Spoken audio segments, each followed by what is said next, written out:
विराट की माँ सई के आउट हाउस में आती है और सई उसे देख बेहद खुश होती है कि आज वो आई है जिसे वो आई मानती है, यानी माँ। अब आई एक एयर कूलर लेकर आई है क्योंकि गर्मी बढ़ रही है और आउट हाउस में कोई एसी वगैरह नहीं है और बोलती है कि सभी को गर्मी लगती होगी। और ये बात सुन सई बहुत खुश होती है, पर आगे जाकर जो बात विराट की माँ बोलती है उसे सई को झटका लगता है, जब वो बोलती है कि पहले सई और विराट पति पत्नी थे और तब पत्रलेखा दूसरी औरत थी विराट के जीवन में और उस वक्त आई ने हमेशा सई का ही साथ दिया था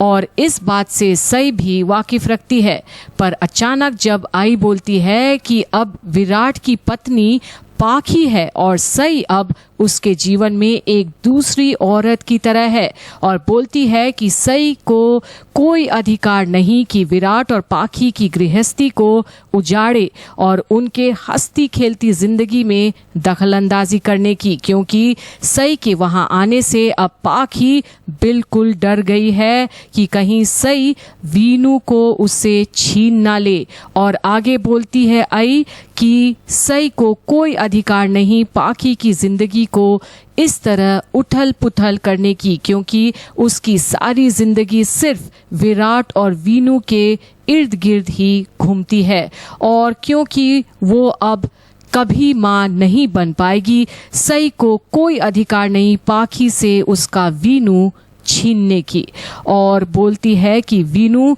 सई से कितना डर गया है कि सई उसको पाखी से दूर लेकर चले जाएगी बोलकर, पर अब सई का सब्र टूट चुका होता है और बोलती है कि वीनू को वो छीनने नहीं आई है, बस उसे समझाना चाहती है कि सच क्या है उसको और सई को लेकर। और आगे बोलती है कि वीनू तो उसका अंश है और कोई उसे कैसे बार बार कह सकता है कि उसके पास तो सवी है तो एक बच्चे से ही खुश रहे, आखिर उसके लिए तो दोनों बच्चे एक समान है। फिर सई अचानक से आई को याद दिलाती है कि एक बार आई ने ही कहा था कि इस दुनिया में हर रिश्ते में कभी ना कभी दरार आ जाती है,